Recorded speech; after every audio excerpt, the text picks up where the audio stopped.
All right, so this is strengths here. We're just going to go over the syllabus.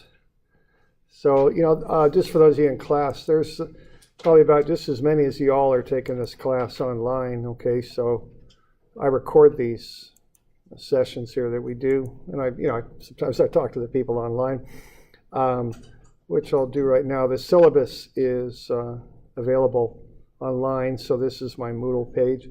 Probably looks a little bit different than what you got because I'm seeing some stuff that you're not. But down here under downloads, we've got the syllabus. Also got the homework format that we're going to go over and a formula sheet, which I've already handed out. And then there should be, so the syllabus, and there's the notes that we use here in class that are very important. So I've got a few of those pages available to you. You do need to get them from the bookstore, though. A full set of notes for this class. It's important that you have that. All right, so we're going to have a look at the syllabus, which again is under the downloads right there. It is. So you can have a look if you're online.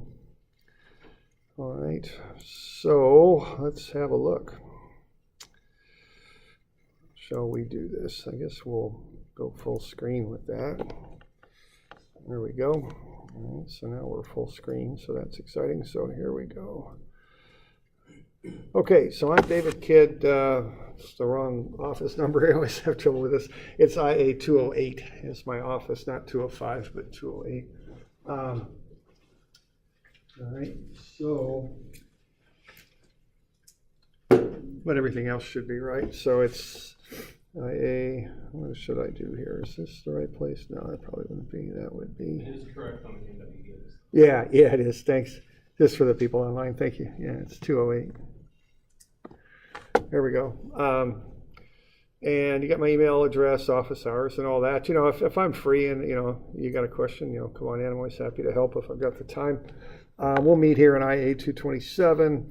Class will be 3 to 5 Monday, Wednesday, and 3 to 4 on Friday. Okay. All right. Okay, so what we do here, we kind of take what you learned in statics and we do more with it. What we do with it is we go inside of the objects we're analyzing and look at stresses and forces and deformations and things like that. So we want you to be able to solve engineering type problems in these topics, okay? That's the goals of this class. Now to be in here, you should have had statics and integral calculus too, okay? Now, as far as the book goes, what you want to have are the strength of materials notes, which are available in the bookstore. They're just a set of photocopied notes that are shrink wrapped, and they probably cost between 15 and 20 bucks.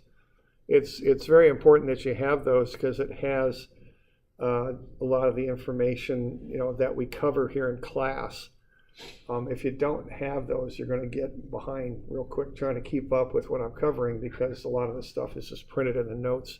I don't expect you to have to copy it down here in class. So you definitely want to get a copy of those, okay? I would suggest that, and now there's homework in the notes as well. So it's a complete set of stuff that you need for the class. It's got the notes, it's got the homework. Now I think you should have a strength materials text as well. Of some type. The notes are certainly not a complete coverage of strength materials. It's a very big topic. And, for further classes you might take and working and all that, I definitely suggest you get a textbook or, a real published textbook. But for the class, you need the notes and just the notes pretty much, okay? So you all good with that? Okay. It's also good background information. A full text is good background information, what we're covering. Has other examples and things in it that could all be helpful. So, does anybody have a copy of the notes by chance? I'd like to just borrow that for this one. Okay, so the notes look like that. They just got a picture of a basketball court on the front, okay? And it's just called strength materials. You can use the page. Okay, so that's what they look like. Now the first 30-some pages of the notes are homework problems. And so the first 30-some Pages of the notes are homework problems. They're numbered 1 through 34. And that's where the homework is. After that, I start on page, I think it's 110, and I have the actual in-class notes after that. The in-class notes are numbered by 10, so it goes 110, 120, 130, et cetera, because I'm always changing these and adding things and doing all that. So if I want to add pages, that way I don't need to add page, 110 and a half or something. I can just add page 115, which would be between 110 and 120, okay? So the pages are all sequential, but they are numbered in kind of a funny way, just so you know, all right? So that's how the notes are organized. All right, now for a course management system, we don't use Blackboard and we don't use Canvas here. We use something called Moodle, which is just a cheaper version of those things. It works fine. I can post stuff in there, and I record these sessions, so I post recordings of the sessions that are available on YouTube and all that sort of thing. So, you could always watch this session and review it if you're in class. And of course, those of you online, you obviously know about that because you're watching me right now. But so that's basically how that's set up. And the grading for the class, as they've shown there, I use 2 systems. There's 2 midterms and a final. The homework counts 15%. For system 1, I count each midterm equally. For system 2, I count the final extra. Then what I've got is a little logic routine in my spreadsheet that compares the 2 calculations and takes the higher of the 2, and then you get a grade based on that score. Okay, so that's how that works. So I do this on a spreadsheet, of course, and get it all figured out. Now, Moodle doesn't have a sophisticated enough spreadsheet to do this.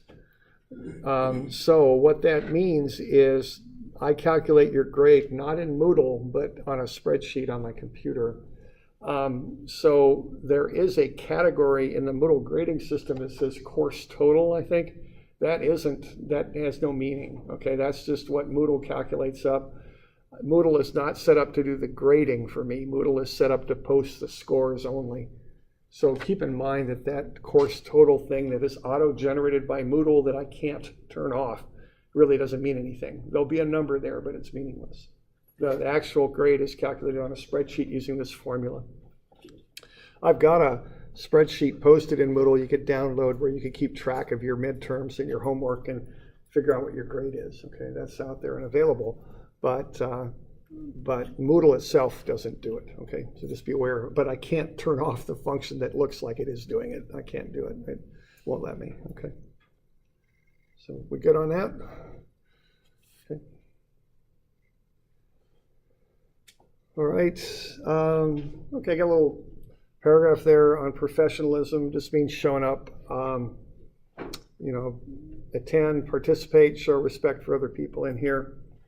Let me know if you're going to be out for any length of time. Let me know, and we can figure out what to do about it. Okay. If sometimes people return after a long absence, and then we got a little bit of a problem in our hands, that can be hard to fix. But if you let me know beforehand, we can deal with it more effectively.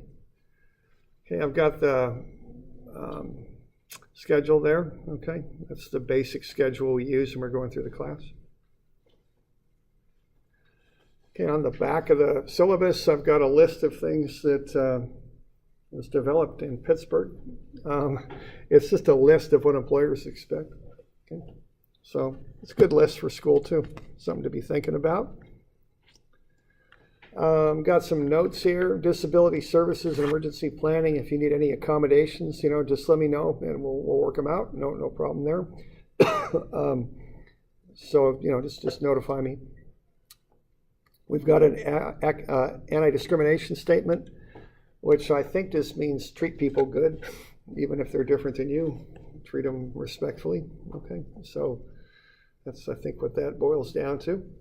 And then we've got an academic honesty little statement there. Work together, help each other out, but everyone's got to do their own work.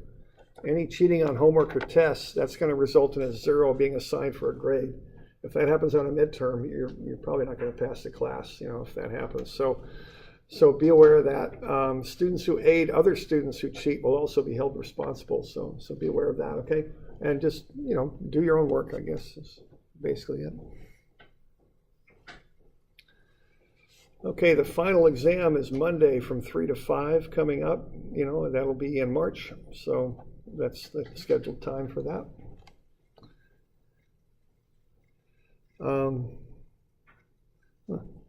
Okay, now we have midterms too. Now, I know a lot of instructors schedule out their midterms well in advance. I don't. So here's what I do. Midterm 1 will be late week 4, or more likely probably week 5, okay? So it'll be in the 5th week. I'll give you at least a week's advance notice on when exams are, so you'll have time to get ready for them. Midterm 2 most likely will be week 8, okay? So that's when the test should be. I'll give you plenty of advance notice on them, okay? And I'll get you a review sheet and all that sort of stuff too, so, okay? So that's when we're looking at exams. Okay. Are the midterms comprehensive? Like, will midterm 2 be from day 1? I mean, I guess you probably use the same tools and formulas. Yeah, right. I mean, so the question was, are the midterms comprehensive? They're not. Yeah, right. Kind of that remark you made is pretty much correct. I mean, midterm 1 covers the first 4 weeks. Midterm 2 basically covers the second 4 weeks, but yeah, there's always stuff from midterm 1. You build on concepts, as you were saying. So, I wouldn't put questions. Well, I don't know how to say this, but yeah, I mean, basically midterm 2 covers the material from midterm 1, Right. but you need the skills from midterm 1 Right. to do well. And that's basically how, I guess, the best way to say it. Okay, I've got a homework format on this, so let's have a look at that. Anybody, let's see, for those of you that might need this who haven't had one of my classes, certainly, I've got a copy of what this ought to look like. Okay.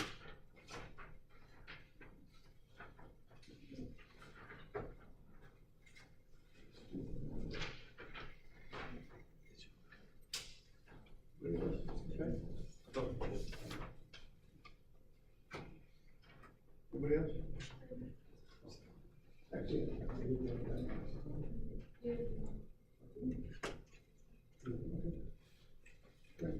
there we go.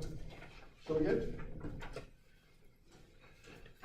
All right. A couple reasons for this. A few reasons. One is people got to be able to read what you're doing. It's not just doing stuff and getting the right answer. It's setting it up so other people can follow it, because other people sometimes need to follow what you did on your work.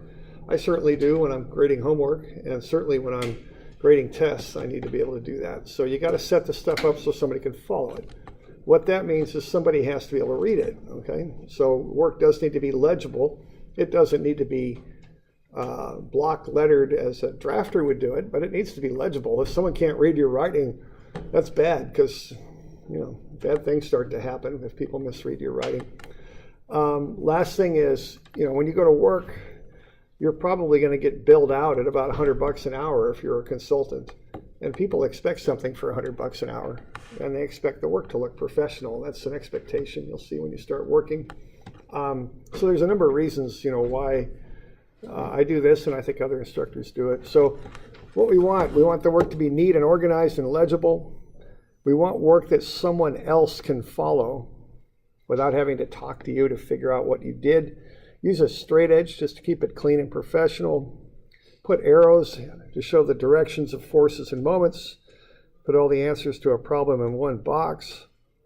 Draw your own sketches with a straight edge real quick, okay? Just learn how to do that. You don't have to make them pretty. They don't have to be super detailed, but get something in there where you can make a decent sketch. That's a decent skill to have when you start working. Show units in your answer. Okay, so there's an example. Name, date, problem number, page number on the top. Paraphrased problem statement. Don't write the whole thing down. You're wasting your time. Paraphrase it. Okay. There's a nice little line sketch. That's not a pretty looking beam or anything. It's just a line.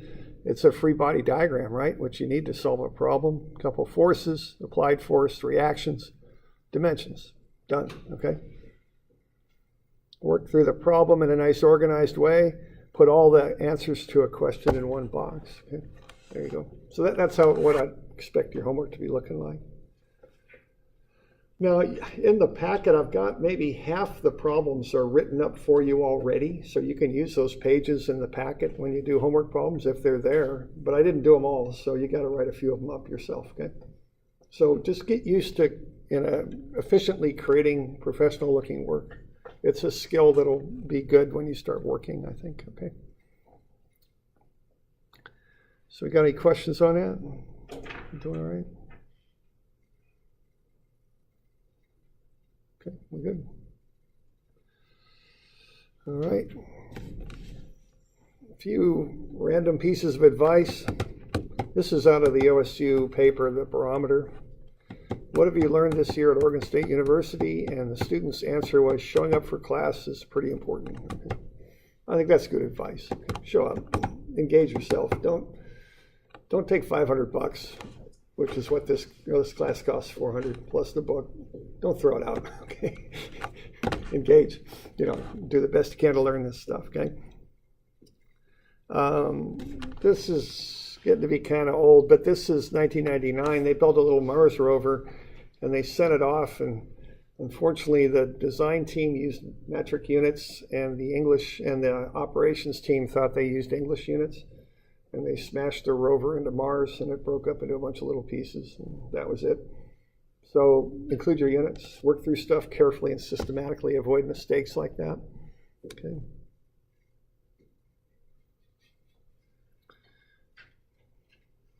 And yeah, I've lost something out of this, but the other thing I had in here was a quote from a movie, and the quote was, I can understand it, or let's see, I can explain it to you. This movie was called High School Musical, I think, or Teen Beach Movie or something, I can't remember. My daughter watched it a lot. So the two leads, it's a romantic little movie. So one of the leads says to her boyfriend, I can explain it to you, but I can't understand it for you. Okay.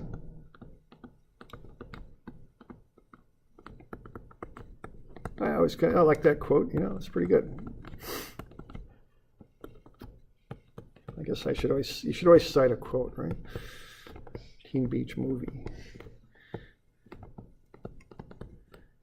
And I think this was Mac was her name, I think. Okay. Might have been Mackenzie, so whatever. Okay, so here's what I can do, right? But I can't do that, okay? And you got to do more than listen to me to understand. You got to do it. You got to engage. You got to do the homework. You got to spend the time to figure it out yourself. Okay, that's how that works. So I just want to point that out to you. Put in the time, engage. You got questions, ask them. That's what they pay me to do, is answer them. So, okay. So I just want to encourage you to get involved. Okay. All right. Any questions on any of that in business? You doing okay? All right.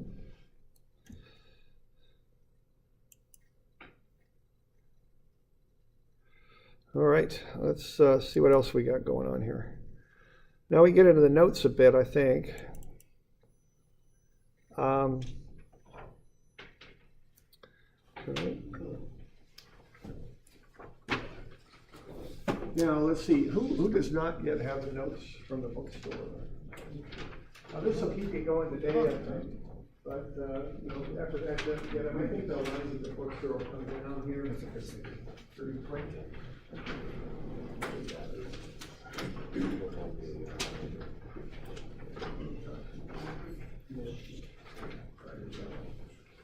This is on the menu. Yeah, that's something. Oh, sure. Yeah, what, I'm sorry.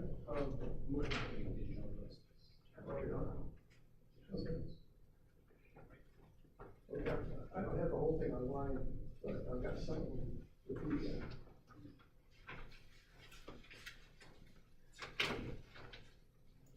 Everyone either got the note packet or got what I just handed out. Good.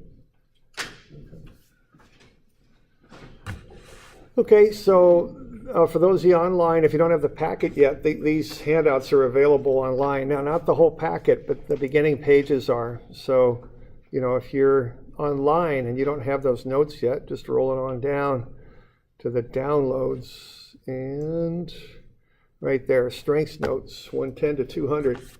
Just download those, and that'll keep you going there for a while, okay? But you will need to get the packet from the bookstore. All right, so let's have a look at what we got in there, okay? All right, let's kind of just start with some basic vocabulary. This actually isn't in those notes, but it's just some basic stuff, okay? Let's say we're going to support a load. Let's say we're going to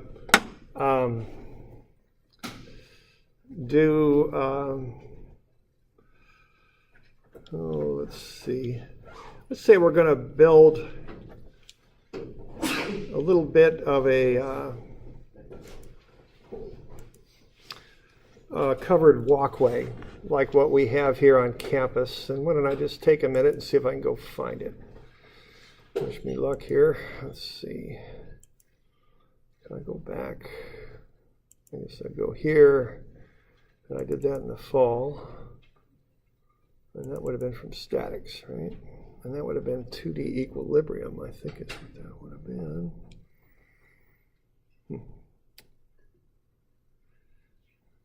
3D review. Well, that's not too good, is it? Trusses, equilibrium. There we go.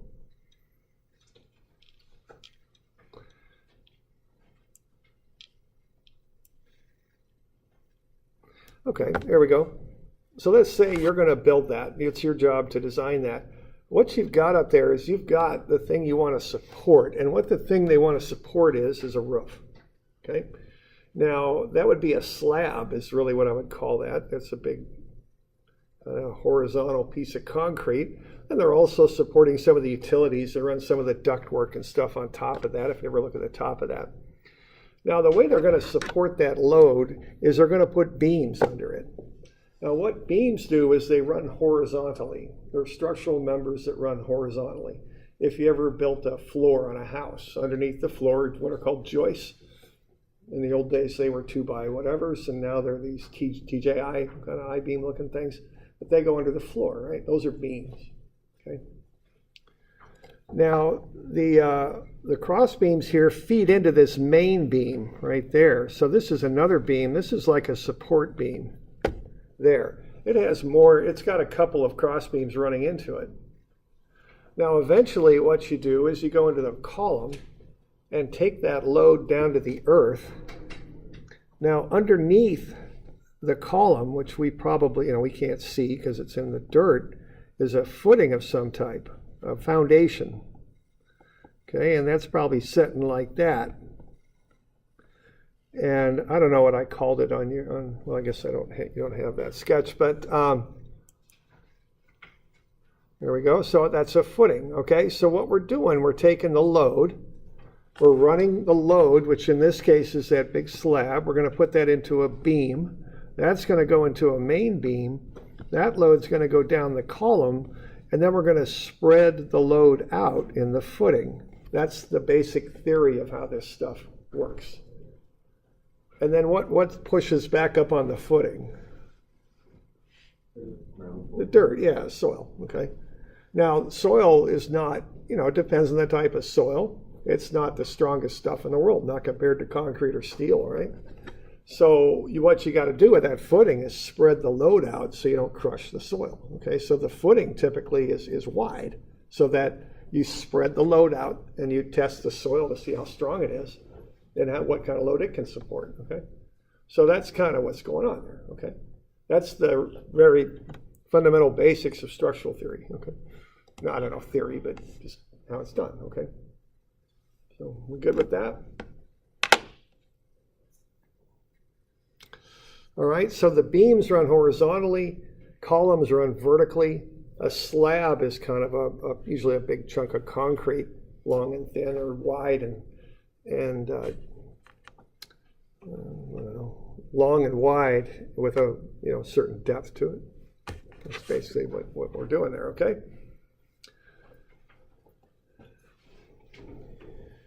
All right, now we get different kinds of loads in these things, and this is where your notes start to kick in here. And we kind of really break it down into two kinds of loads. One are axial loads.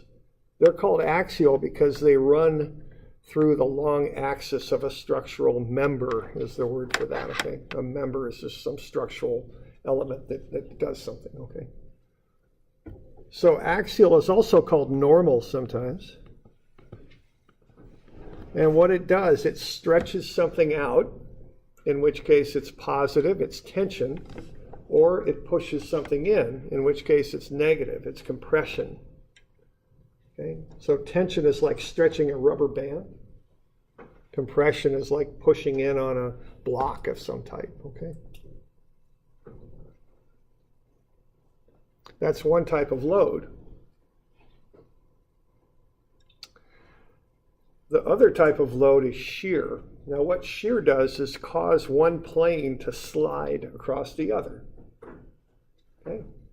So these are fundamentally different things. If you think of all the little atoms in here and how they're joined together with their atomic bonds, axial loads stretch the bonds or they push them together. Think of those bonds as being like springs. You're stretching them out with tension or you're compressing them, one or the other, okay? So that when that thing breaks or fails, you rip those bonds across, you rip those bonds apart. The springs aren't strong enough to hold. Yeah, listen. Are we going to be dealing with just all 2Ds, or are we going to be dealing with 3D? Mostly 2D, because we kind of break things down into a two-dimensional world. Now, I mean, let's see. Yeah, sure. That's generally how stuff is designed. I mean, you might use 3D to figure out what the load is, but once you've got it, then it's a 2D process. Well, I don't know, not entirely 2D. It's really inaccurate to say that, but essentially in the way you're asking the question, it's analyzed in a 2D method, yeah. That's normally how we work with the world, I guess, when we do this stuff. Yeah. Okay. Now the other type of loading is shear, and what shear does is take one plane and slide it across the other. Okay, and if you think about that word, that's another word for scissors, isn't it? Shears. Mm-hmm. You know, what shears do is one edge holds the material, whatever it's going to be, the other chops through it. You think about, I don't know, scissors aren't the best example because they're so thin and edgy on the top, but like garden shears, you got one side that's kind of got serrated and kind of thick. It holds the branch, the other chops through. Okay? So what shear does is it slides one plane of atoms across the other. So they're pretty fundamentally different in how the strengths work of the bonds. Because the axial loads stretch and compress, stretch the springs of those bonds out, but the shear cuts through and makes one plane slide across the other. Okay? So they're different. All right. All right, now we got different units, of course, that we use. Now, here in America, we pretty much use the English system. Imperial system, it's called sometimes. And there's only 3 countries left in the world that use it, and it's us, and it's Liberia, and it's Burma.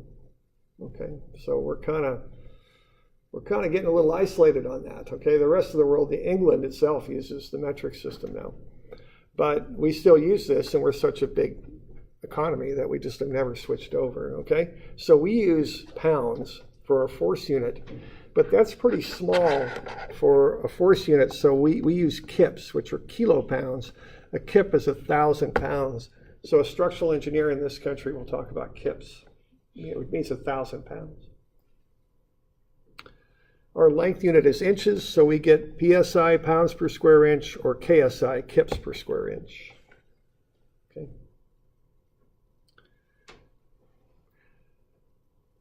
Now, in the rest of the world, they use the metric system. 1 Newton per meter squared is a Pascal. Okay. Now that's a very small unit too. So a megapascal is 1,000,000 newtons per meter squared, which also happens to be a Newton per millimeter squared, which isn't bad because they measure a lot of their beams and such in millimeters. A gigapascal is 10 to the 9 newtons per meter squared, which is a kilonewton per millimeter squared. Okay. So what we're measuring here is called stress. It's like pressure. It's the force that's applied, which we found in statics. But now we're going to divide it by the area that supports the force and call it stress.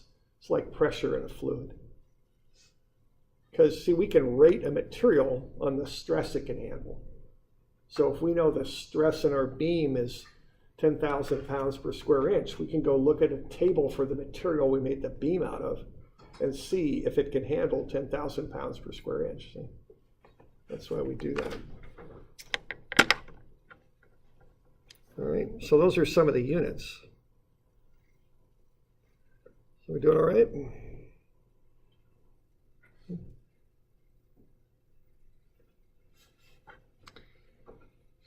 Now we can also look at deformations. Axial deformation is pretty straight up. If it's tension, it stretches, it gets longer. If it's compression, it compresses, it gets shorter. Okay. Shear deformation is a little different. Shear deformation, I think of like a sliding deck of cards, you know. Although on this one, I've got that one going down. Why don't I do this one going across? If I push on this thing, as shown, it's going to go into a shape like that. I'm exaggerating this quite a bit. But if you think of that as being like a deck of cards that are all somehow kind of just stuck together with elastic glue, each one will slide across the other a little bit. So they'll have a deformation like so. So your delta is right there. That's delta for shear. Okay.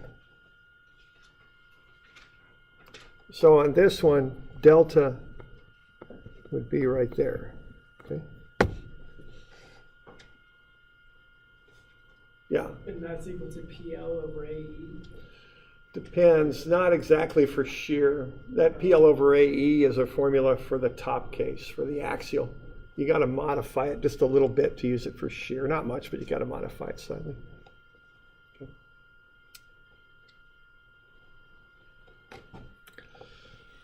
Okay. And just like with load and shear and stress, load and stress, you can look at deformation and what we call strain. Strain is the deformation divided by the original length. It's a unitless quantity.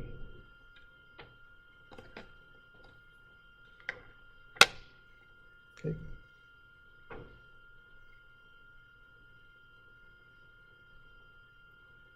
We good with that? Okay. All right.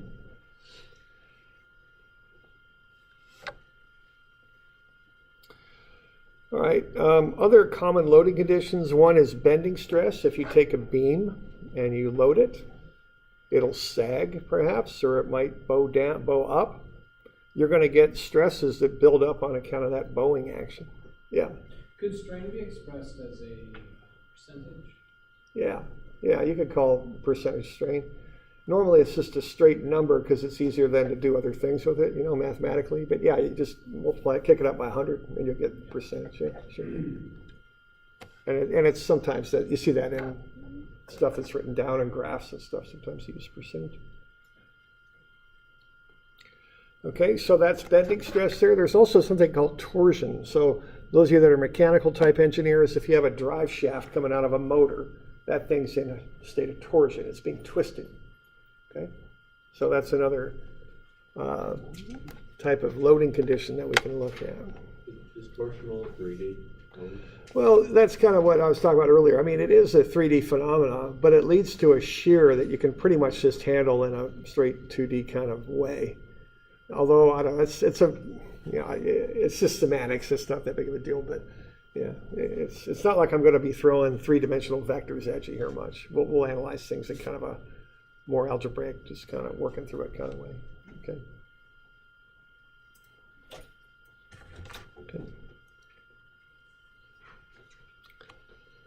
Okay. So here's some failures. That's a tensile failure there, just pulling it straight apart. Okay. Now, failure isn't something that normally happens. It's certainly not something we want to have happen, but it is a pretty good way to illustrate things, to let you see what things look like, what we're talking about there. So, you know, very likely we had two loads pulling this thing apart and it failed like so. Okay.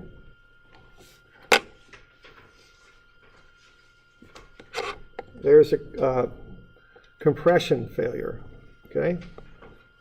What's going on there is you've just got a downward load.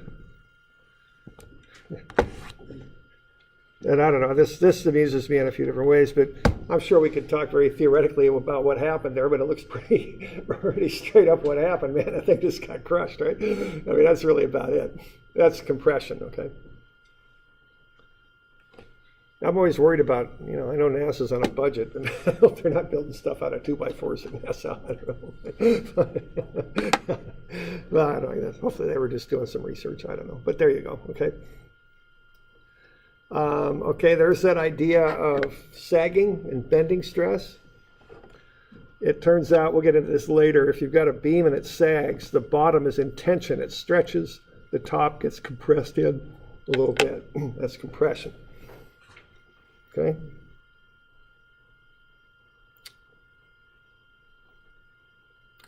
Okay, so there's a tension failure. They've got a standard bending stress jig on this where they have two loading points. They have a laminated beam and they're pushing it down. So what happens with that beam when it gets pushed down is that bottom edge starts to stretch, okay? And it's in tension. The top gets kind of crushed in. So what that beam did is it failed in tension. It looks like it failed there first, and that failure then, this is a laminated beam, started to propagate up through the beam.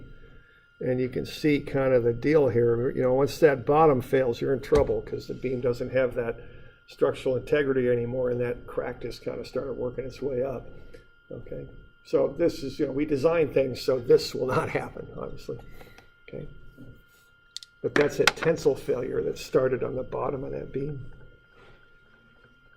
Yeah, question? Is it being pressed down on? Or yes, it's being pressed down on. Yeah, that, and 2 points so they don't get a stress concentration. They spread the load out to get a smoother curve. Yeah. So I walked by one of these buildings I know and it seems like they're prefabbing a bunch of these wooden structures. Is that becoming an industrial norm? It's big here in Oregon because what they're doing is they're laminating wood, and they're trying to really ramp wood up, and they made like a multi-story, like a major multi-story building out of just straight wooden structure, which was kind of a big deal. And so you know, it's not something I'm not real knowledgeable in, but I bet they were doing some sort of research on glue lam type beams. I had an internship this last summer, and they were using it as well. Oh, were they? Okay. And apparently they use it a lot. What were they doing with it? Well, over break they were using it for, they're attaching trusses to it. They're, I don't know, some kind of a steel beam that they put in, and then they put the glue lam on top of it, drilled it all in, and then they put the trusses. Okay. And connect it that way. Okay. So just support beams for a building. Yeah. Do you know like about how long they were, the span of them? Was it pretty big? Not off the top of my head. Yeah.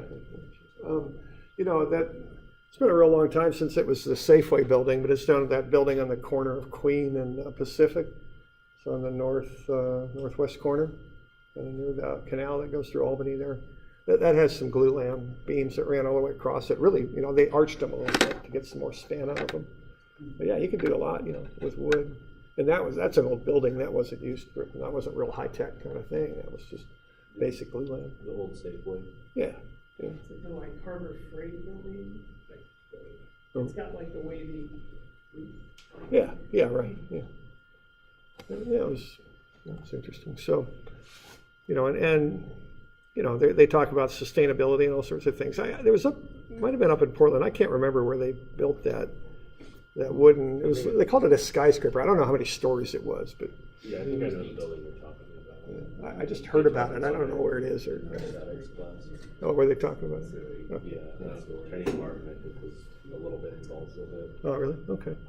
Well, it sounds really interesting. It's, okay. Okay, now shear is kind of a different sort of thing. A classic shear is just taking what I call a lap joint there. So we got two plates that are overlapped. We put some bolts or rivets or something through it. Pull on the bottom. We're going to be pulling this thing that away, and this plate's going to say, no, we're not going to go that way. I'm going to stay here, and you're going to get a stress buildup right there. You're trying to shear that rivet or the bolt or whatever it is. Okay, so that's classic shear right there.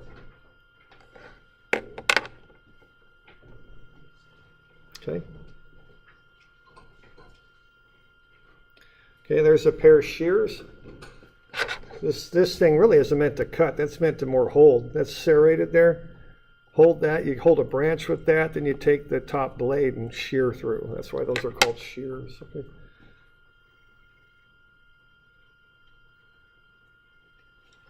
That's not good. That is not good. What kind of? What happens when you make it out of wood? Well, yeah. Well, I think I'm not a structural engineer, but a couple of things here. First, what did that? Do you suppose?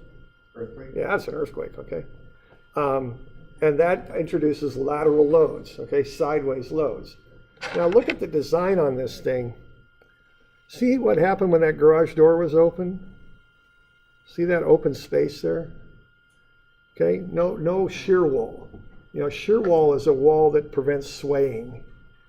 But when that door's open, there's no shear wall there.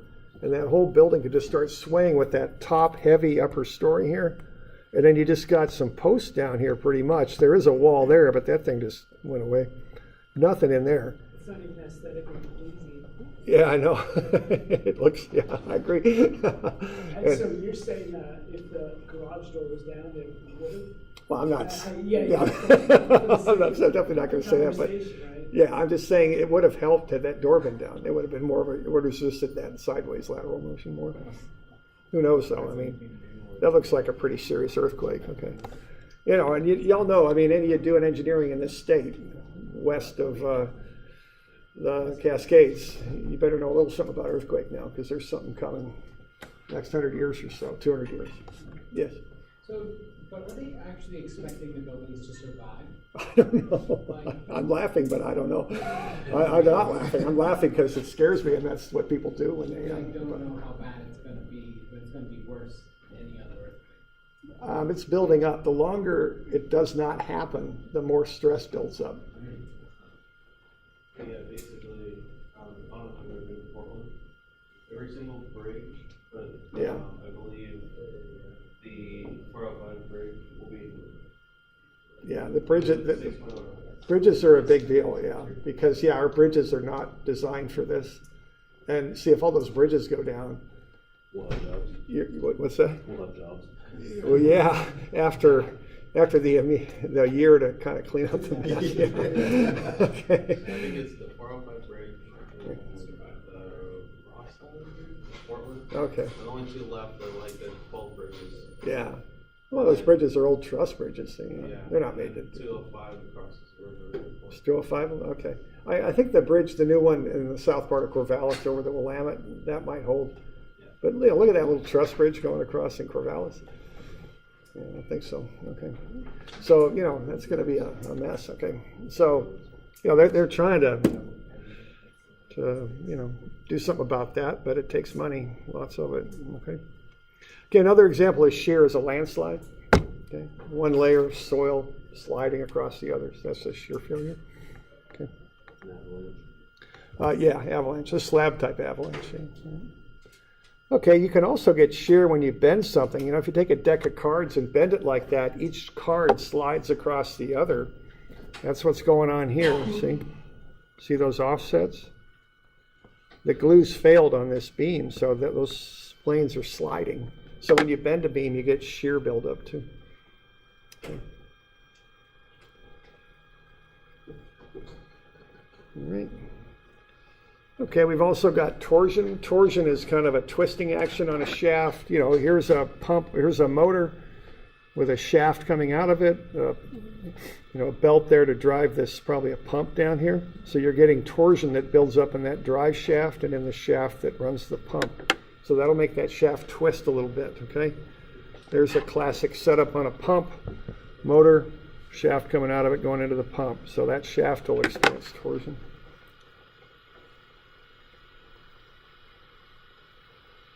All right. Why don't we take a break here for 5 minutes or so? I usually don't like to run straight through this because it gets a little tough. But why don't we just take 5 minutes, just take a break.